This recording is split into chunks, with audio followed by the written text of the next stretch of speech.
Coucou, bonjour à tous. Je suis Aline Marie-Christine Zomobem. Je suis humoriste, romancière et blogueuse à mi-temps perdu. Aujourd'hui, je voudrais vous parler des beaux parleurs. Les beaux parleurs, c'est des personnes qui savent adoucir leurs paroles et ça vous fait penser que vous vivez un rêve, vous idolâtrez la personne que vous avez rencontrée alors que se cache derrière un voyou ou une voyelle. Parce qu'il y a des femmes aussi qui ont de très belles paroles, mais très très méchantes, qui après abusent les hommes. Mais je vais vous parler des hommes, parce que je ne vais pas faire l'avocate des hommes, je suis l'avocate des femmes. Je vous parle des hommes, les beaux parleurs. C'est-à-dire qu'ils profitent de la faiblesse des femmes. Et beaucoup disent que les femmes sont facilement malléables, que les femmes aiment les menteurs. Non? Peut-être qu'il y a certaines femmes qui aiment les menteurs. Moi, je n'aime pas les menteurs. Parce que moi-même, je ne mens pas. J'aime les hommes qui disent la vérité. Il ne faut pas tronquer la vérité parce que après, la vérité va finir par surgir. Apprenez à dire la vérité. Alors, les hommes, beaucoup d'hommes mentent. C'est des beaux parleurs. C'est des gigolos qui vivent dans les cuisses des femmes, qui profitent des femmes naïves. C'est d'eux que je vais vous parler aujourd'hui. Je veux vraiment finir avec ce dossier parce que je vais éviter au maximum que beaucoup de femmes se trompent quand elles rencontrent des beaux parleurs. Le beau parleur, c'est le monsieur, quand il voit que vous avez de l'argent, il commence à vous dire que je vous aime. Les gars doivent la dire souvent que Nyango, je t'aime. Les gars petits, à Mwanga, il y a un Mwanga mess. Il y a décembre. Les gars qui ont les expressions comme ça là, si tu voulais prendre le taxi, prends vite ton taxi, tu pars. Parce que tu es déjà tombé sur la mauvaise personne. Alors je t'ai marié avec un beau parleur. Je vous parle de ça parce que j'ai vécu ça. C'est-à-dire que mon ex-mari, puisqu'il s'agit de lui, après, je n'ai plus rencontré de beaux parleurs, j'évite au maximum. Quand un gars commence déjà avec les mots doux là, je quitte d'abord. Parce que j'ai gardé ça, j'ai le macabre des gars comme ça là. Je connais leurs astuces. Lui, à partir du 25, comme je touchais le 28, il ne m'appelle plus Zomo. Tu entends souvent que bébé, vraiment bébé, on va faire. Déjà, il me demande le code de ma carte bleue. Il voulait garder ma carte bleue. Alors que moi, je ne savais même pas s'il a une carte bleue ou pas. Il me dit qu'il veut le code de ma carte bleue. J'ai dit, ah. Donc, je suis déjà à ce niveau qu'un homme va prendre le code de ma carte bleue. Moi, j'ai vécu dans un couple de mariés. Mes parents étaient mariés. Je voyais comment ils fonctionnaient. Ma mère aussi avait de la difficulté pour avoir le chéquier de mon père. Et mon père, lui, il avait le chéquier de ma mère. J'ai dit, je vais encore revivre ce que j'ai vécu à la maison, que c'est ma mère qui donnait d'un côté et elle ne recevait rien. J'ai dit, je vais finir avec ça. Il ose me demander le code de ma carte bleue. Je lui ai dit que je te donne le code de ma carte bleue, que tu as quoi? Que tu fais l'amour plus que qui? Que tu es même quoi, mon frère? Parce que j'ai vécu avec mon mari. Il ne savait pas que je sais parler. Il y a beaucoup de gens qui sont venus chez moi. Vous pouvez leur demander. J'étais une femme qui ne parlait pas. Parce que je connais observer les gens. Je ne parlais pas. En plus, mon mari m'avait dit qu'il veut une femme qui ne parle pas. Donc, j'étais muette chez moi. Je parlais quand? Je ne parlais pas. Même où je travaillais, puisque je travaillais avec des riches, je ne parlais pas là-bas. Ils ne savaient pas que je sais parler. Je vous dis que 6 ans pratiquement, personne ne savait dans mon entourage que moi, je sais parler, à part mes frères et sœurs. J'ai dit, comme il est hypocrite, moi aussi, je vais jouer. Il m'a dit quelque chose, et cousin, comme il parle le boulot. Même ses amis, ils venaient à la maison, même sa famille, personne ne savait que je sais parler. On est resté comme ça. Le jour qu'il m'avait demandé le code de ma carte bleue, c'est là où je lui ai d'abord parlé un peu. Il a senti que et verser ne va. L'os de mort, l'âme est ici, là. Je dis que je te donne ma carte bleue, que tu es quoi? Que tu es qui? Parce que tu as déjà fait quoi? On a vu. Je te donne le code de ma carte bleue. Après, tu vas dire que tu me tues. Je te dois quelque chose. Il a baissé la tension. Je vous dis qu'à partir du 25, comme je touchais le 28, bébé, ma chérie, ma poupée, oh, les noms mielleux, il veut me soutirer l'argent. Il avait un magasin à Châtelet. C'est là-bas que j'allais lui acheter les habits. Et les habits là me coûtaient cher. Hein. Parfois, je payais en 4 fois. Il veut la veste 700 €, je paye en 3 fois. Il veut les pantalons 300 €, je paye en 3 fois. Il veut la chemise 400 €, je paye en 3 fois. Maman et moi-même, j'étais sale. Puisque sur les 2000 € que j'ai gagnés, quand il a déjà pris autant d'habits, il me reste quoi? Le jour où ça m'a énervé, que j'ai décidé que j'arrête l'affaire-ci. Je suis à Châtelet parce que j'ai des grands pieds. Je chose du 41. Donc, les gens qui chaussent du 41, quand ils ont l'argent, ils ne s'habillent vraiment pas n'importe comment. Voilà le genre de chaussures que moi je porte. Et ce n'est pas des chaussures à moins de 200 €. Les chaussures que je porte. C'est pour ça que je porte les Timberland. C'est des chaussures qui coûtent cher. Parce que mes pieds déchirent les chaussures. Mes pieds s'y percent les chaussures. Même les tennis, je ne peux pas porter n'importe quel tennis. Les batous là, que les gens portent là. Je ne peux pas porter ça. Ça perce parce que j'ai les ongles comme le perroquet. Même les ongles de la main. Quand je fais pousser mes ongles, tu peux croire que j'ai mis les ongles. Non. Donc même au pied là-bas, c'est pareil. J'ai les ongles trop durs. Je perce les chaussures. Donc pourquoi je porte les chaussures? Il faut que je porte des chaussures à partir de 100 €, 200 €. Quand c'est vraiment la classe que je porte. Le jour là, je suis à Châtelet, je suis allée retirer sa veste de 700 € là. J'entends seulement comme si mon doigt est en train de respirer l'air. Je dis, ah, je regarde mes pieds. Je suis à l'arrêt du tram, du train.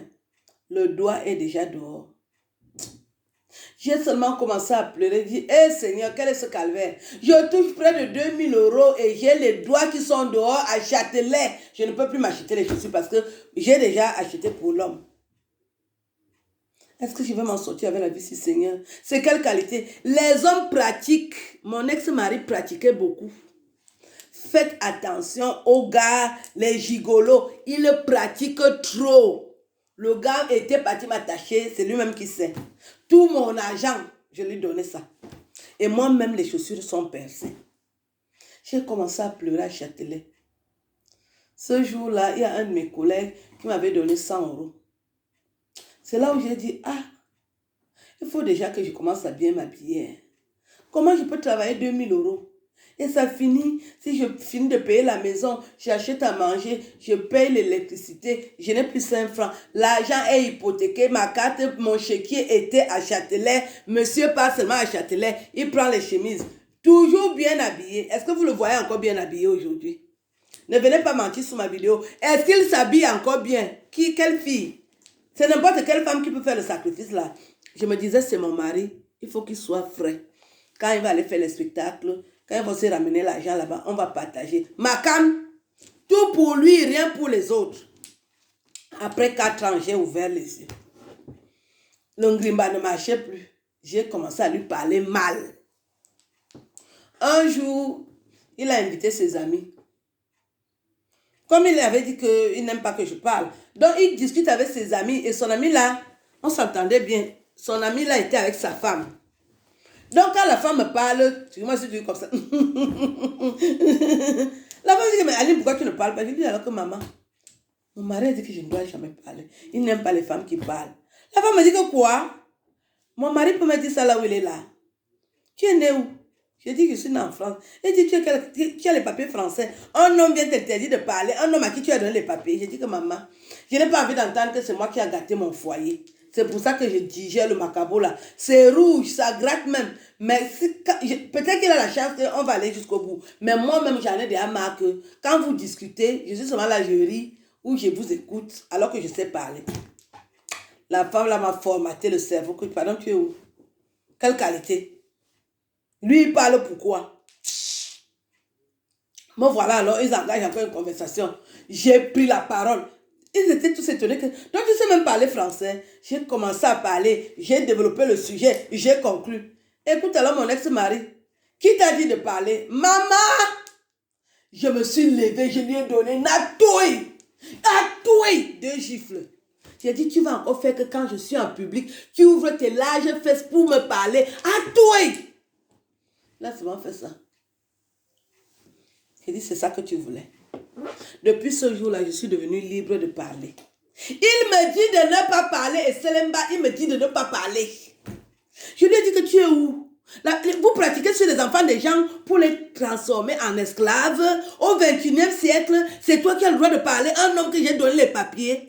Il avait déjà dit à ses amis que non, lui, il a les papiers. Il n'a pas eu les papiers par moi. J'ai déballé tout le dossier. J'ai sorti tout le dossier. J'ai dit que grâce à moi, si tu peux porter le pantalon aujourd'hui, tu es quoi? Tu es qui? Quelle musique même? Tu es Michael Jackson? Avec tous les chanteurs qui sont au Cameroun, tu crois que tu es quoi? On est gay. J'ai lavé le gars là. Et depuis ce jour-là, je suis devenue libre de parler chez moi. Libre de parler même dehors. S'il me croise dehors que je suis en train de rire, il me dit, je t'ai déjà dit que je n'aime pas les femmes qui sont agitées, non? J'ai dit, mon frère, je touche 2000 euros. Je ne dois pas rire. J'ai quel problème? Donc, je t'ai épousé pour que tu viennes me déranger. Vous, les hommes, vous êtes même comment? Je t'ai trouvé sans papier. Si tu étais trop fort comme ça, là, je devais déjà te trouver avec les papiers, non? Moi, je suis venue t'enlever dans l'esclavage et c'est moi que tu veux transformer esclave. Ça s'arrête aujourd'hui. J'ai récupéré mon destin en main. J'ai commencé à aller à Châtelet, là où il m'avait montré. Parce qu'il ne connaissait pas la France. C'est lui qui m'avait montré les magasins, comment on fait pour avoir la carte bleue. C'est lui qui m'a trouvé même le premier boulot. C'est lui qui m'a montré comment on prépare, parce que je ne préparais pas chez moi. Chez moi, on avait les bonnes, donc je ne préparais jamais. Je ne savais pas préparer. La première fois qu'on s'est vu, il m'a dit qu'il veut manger le riz avec les rognons. Le riz a brûlé, les rognons aussi ont brûlé. Il me dit que donc tu ne sais pas préparer. J'ai dit, je ne sais pas. Pour te dire la vérité, je ne sais pas. Il m'a montré comment on fait pour préparer. Mais après, je me suis rendu compte que c'est un gars qui est trop sévère. Lui, il chosifie la femme, c'est lui qui doit parler. C'est lui, quand il va se laver. Quand mon ex-mari entre aux toilettes, je vais sortir sans me laver. Le gars se lave longtemps. Je me demande qu'est-ce qu'il fait là-bas longtemps. Quand il revient, je dis, ah, bon, on peut partir. Est-ce que j'ai encore le temps de me laver? Je fais seulement une demi-toilette, on part. Quand c'est lui qui est entré d'abord, quand j'avais constaté que c'est comme ça qu'il est, moi j'entrais d'abord avant. Il m'a dit que vas-y, moi je fais autre 20 minutes, moi qui suis la femme. Quand lui il entre, il fait 1 heure de temps, je me demande qu'est-ce qu'il est en train de laver. Juste à ce qu'un jour, je lui ai dit qu'on va faire la visite. Je veux contrôler ton anus. Il m'a dit pourquoi. J'ai dit je veux contrôler ton anus dans cette maison. Je ne comprends pas pourquoi tu te laves longtemps. Qu'est-ce que tu es en train de laver? Je veux te faire la visite. Je ne t'amène pas chez le gynécologue. Montre-moi ton anus. Il a refusé de me montrer son anus. Je lui ai alors dit que c'est ici qu'on s'arrête. Parce que ce que tu laves, je veux contrôler ça aujourd'hui. Moi-même, je suis devenue nerveuse. Je dis, tu te crois où? L'enfant des gens. Mes parents sont venus me naître en France et toi, un abruti comme toi, là, tu veux me manquer de respect. On tombe au mois de Tunanema. Tu me parles sur ce ton-là. Tu es né où? Qui t'a accouché? Tu es l'enfant de qui? Que je n'ai pas le droit de parler. J'ai mes 2000 euros que je touche tous les mois. Et c'est moi qui fais presque tout ici. Et toi, tu es là, tu montes, tu descends. Tu viens parler avec la pomme d'Adam, tu me donnes les ordres. Je parle le matin au boulot. Hein. Il ne me dit rien. Je reviens le soir, je trouve seulement un mot. Oui, je suis déjà allée en Suisse. Anna! Quand elle partait souvent en Suisse chez Lolita, je vais te présenter ma cousine. J'ai dit, je ne veux pas... Moi, je ne traite rien avec les filles bamileke. Je suis désolée. Nous, on ne traite pas avec vous. Moi, je t'ai épousée parce que tu as une double culture. Ta maman était boulot et tu es bamileke. Mais je vois que c'est le côté bamileke qui est trop au-dessus. Il m'a dit, mais c'est normal, mon père. J'ai dit, tu as aussi raison, puisque moi, je suis fière de dire que je suis fond. Mais le côté bamileke qui est au-dessus me décourage. Parce que toi, tu aimes profiter des gens. J'ai dit, tu veux connaître le code de ma carte bleue, alors que tu ne m'as pas dit quel est ton code. Moi aussi, j'aimerais que tu me dises le code de ta carte bleue. Pourquoi toi, tu me demandes les choses et toi-même, tu ne le fais pas? Un jour, la totale, je suis là, j'entends comment ma conseillère bancaire m'appelle. Elle me dit, il manque votre signature. Je dis, sur quoi, madame? Elle dit, votre mari est passé ici. Il voudrait que vous preniez un crédit. Vous irez construire au Cameroun. Il a appelé la fille la Bangante. Je dis Bangante.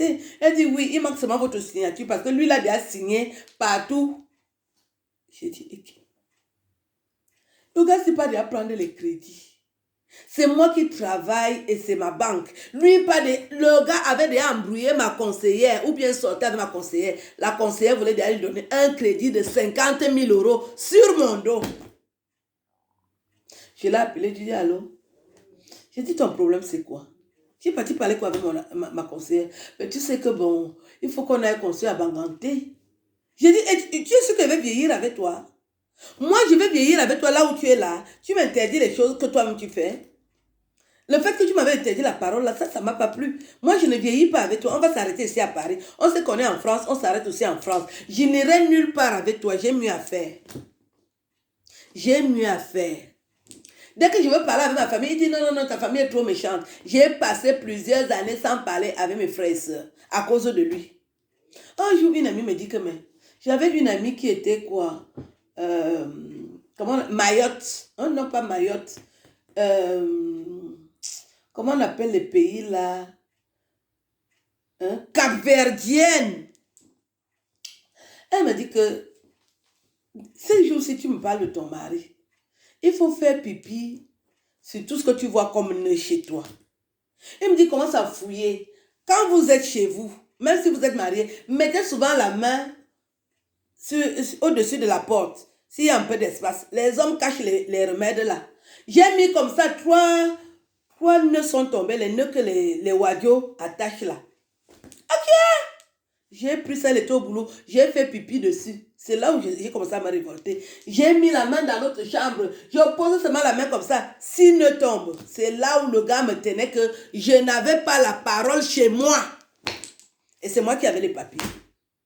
Il dit à ses amis que non, je ne lui ai pas donné les papiers. Lui-même, ses parents étaient en France. Il a eu les papiers. Ah, ça boum! Je reste comme ça. Il dit que quoi? Je dis, vous voulez que je vous montre les papiers? Il a eu les papiers. Il a fait comment pour avoir ça? Je dis, depuis que vous êtes avec lui en France, là, il n'était pas sans papier. Il dit que nous, on était même étonnés. Mais comme toi, tu ne dis rien. Je dis, il a dit que je ne parle pas. C'est là où ils ont commencé à me dire que tu ne parles pas. Pourquoi? Allez, il faut parler. Pardon. C'est là où j'ai eu l'indépendance. Les pratiques, les nœuds avec le fil, les nœuds avec le fil. J'ouvre les écritures des Arabes. Est-ce que je lis ça? Je suis seulement partie. Pif, j'ai pissé dessus, j'ai pissé dessus. Quand elle est revenue le soir, j'étais là comme la panthère. J'ai dit, oh toi, là, viens, assieds-toi. J'ai dit, assieds-toi, tu m'écoutes. J'ai changé. Je dis, tu sais quoi? Les choses ont changé dans la maison. Désormais, on ne fait plus ça. Si vous entendez quand mon ex-mari est au téléphone, ça dit quand j'entre dans la maison, j'entends quelqu'un parler au téléphone. Mais tu peux croire qu'un blanc, que je vis avec un blanc. Bonjour. Je l'ai un jour aussi entré dans la maison. Il dit, mais pourquoi tu parles comme ça? Il me dit que oui, quand je parle avec mes patrons, ou bien. Aïe! Hey Dieu, merci Seigneur. Il parlait comme un blanc. Je lui ai demandé que il y a beau, hein? Non, lui, les iPhones là, c'est moi qui prenais ça. Il veut l'iPhone. Je vous dis qu'en 2007, moi j'avais déjà l'iPhone. Parce que comme je lui ai acheté l'iPhone, j'ai dit aussi que moi aussi je prends l'iPhone. Parce que ma banque me permettait d'acheter tout ça. Le gars veut seulement la grande vie sur mon dos. J'ai dit, et Seigneur Jésus, aide-moi à m'en sortir ici. Je l'amenais chez le coiffeur. Là, il était encore beau. Est-ce qu'il est encore beau? Vous qui le regardez là-bas, est-ce qu'il est encore beau? Est-ce qu'il s'habille encore bien? Quelle est la femme qui va faire le travail là? La femme là va sortir d'où? Au 21e siècle. Je lui ai demandé un jour que s'il arrive qu'on se sépare, est-ce que tu vas te remarier? Il m'a dit non. Je dis pourquoi? Il dit, pas plus se remarier. Je comprends. Parce qu'aucune femme ne peut supporter ça. Aucune femme ne peut supporter ce que moi j'ai vu. Parce qu'il ne va pas changer. Le gars est exigeant, il est imbu. Je me dis là où il a déjà les papiers là. Hey! Pour que mon ex-mari se marie, ça m'étonnerait. Quelle femme? Surtout, comme il s'est préparé, il n'a pas besoin de femme. Lui, il couille seulement les filles. Son travail, c'est seulement couiller les filles. Parce que pour que tu te maries avec lui, tu vas faire comme ça. Les dépenses. Le gars est ambitieux, alors que lui-même, quand il a son argent, il n'achète rien de bon avec ça. Quand je l'ai connu, il avait quoi? Il dormait dans une chambre de bonne. Je me suis dit, ah, dans la vie, si toi tu peux relever ton frère, ma cam, je l'ai enlevé de la chambre de bonne là-bas, l'amené dans mon appartement meublé. Le gars voulait déjà me commander chez moi. Je lui ai dit, on arrête comme ça là.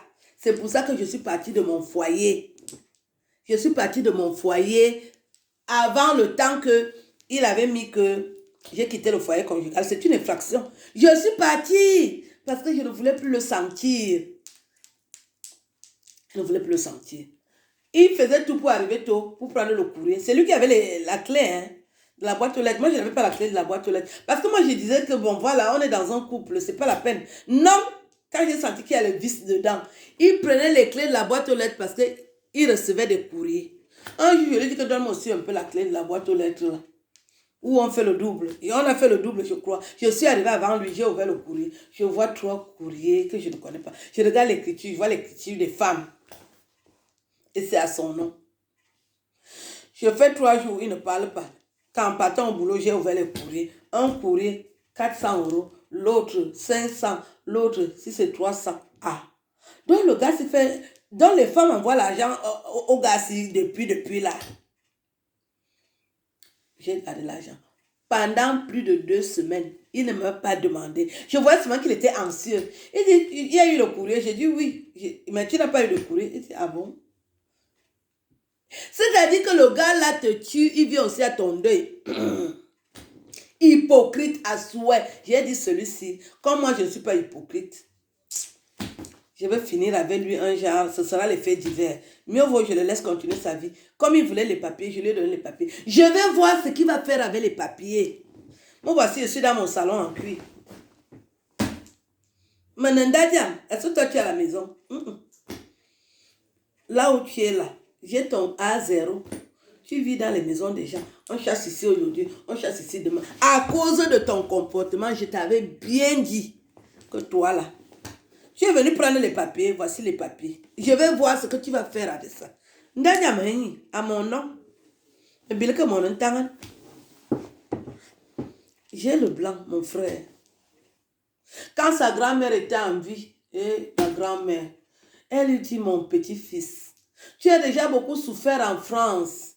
La femme, si t'a donné les papiers, respecte cette femme jusqu'à la fin des temps. Il dit que oui, j'ai compris. La grand-mère était gentille. Le mois que la grand-mère est morte, c'est là où la tétité a commencé. J'ai dit, ah, tu as oublié ce que ta grand-mère t'avait dit. Est-ce qu'il m'écoutait encore? Quand ta grand-mère même te parle, il faut écouter. La grand-mère a dit que, amour, à qui va? Amour, amour, me fep. Aïe, me fep. Ane hebi fu ubi. Ubale minga. Comment he bale nyoka? Jawe boche bale minga. Hey, quand elle a vu qu'il attache déjà le pantalon, il a déjà les papiers. Si vous entendez quand le gars la parle au téléphone, ma mère me dit, ah, dans la tête, il ne faut pas aider les pauvres. Didi, Dienana. Oui, bonjour. Oui, par rapport. Oui. J'ai dit, je regarde encore le numéro de la maison. J'ai dit, mais je suis bien chez moi. Et les blancs sont arrivés chez moi à quelle heure? J'ouvre la porte, je le trouve ça. Je dis, donc tu es seul? Il me dit, oui. Je dis, ah. Tout à l'heure, là, j'entendais les blancs parler chez moi. Il dit, mais c'était moi. Je dis, ah. Tu parles comme un blanc, mon frère. Faites attention aux gigolos, les beaux parleurs. Ils t'appellent Doudou, ma poupée, bébé. Quand l'argent approche, après, ils changent.